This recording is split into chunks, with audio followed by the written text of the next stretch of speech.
Magmahalan kayong lahat. Ngayon, narito ang ilan po pang bilin sa inyong lahat. Dapat magkaisa kayo sa isip at damdamin, at magdamayan. Magmahalan kayo bilang magkakapatid. Maging maunawain at mapagpakumbaba kayo sa isa't isa.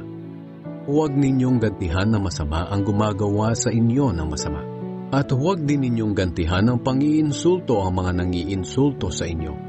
Ang dapat ninyong gawin ay manalangin na kaawaan sila ng Diyos dahil pinili kayo ng Diyos na gawin ito at para kaawaan din niya kayo.